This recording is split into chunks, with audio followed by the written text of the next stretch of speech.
एक समय की बात है। एक गांव में एक लकड़हारा रहता है जो कि जंगल से लकड़ियों को काटकर उन्हें बाजार में बेचकर पैसे कमाता था।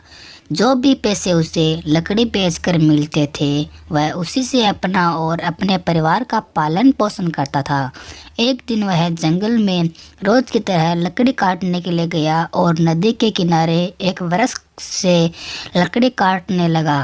अचानक उसके हाथ से कुल्हाड़ी छूटकर नदी में गिर गई।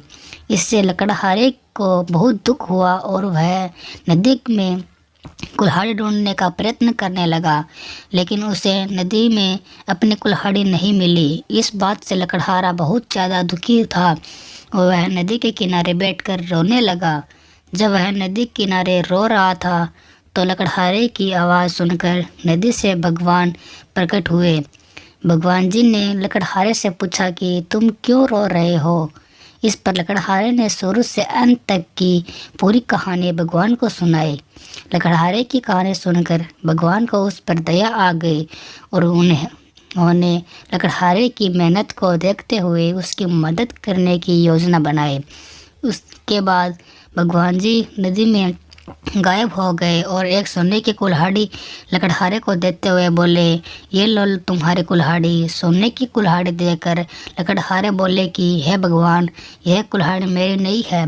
इस बात को सुनकर भगवान फिर से नदी में गायब हो गए और इस बार एक चांदी की कुल्हाड़ी लकड़हारे को देते हुए बोले, ये लो तुम्हारी कुल्हाड़ी।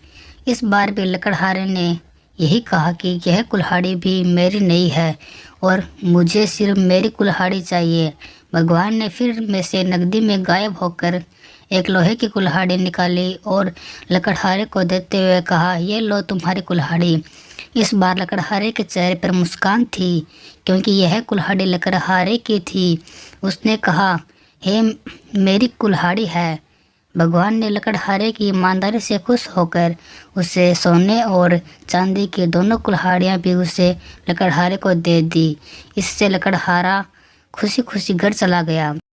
लकड़हारे की इस कहानी से हमें यह सीख मिलती है, हमें हमेशा अपनी ईमानदारी पर ही रहना चाहिए क्योंकि जीवन में ईमानदार व्यक्ति को कोई भी नहीं हरा सकता।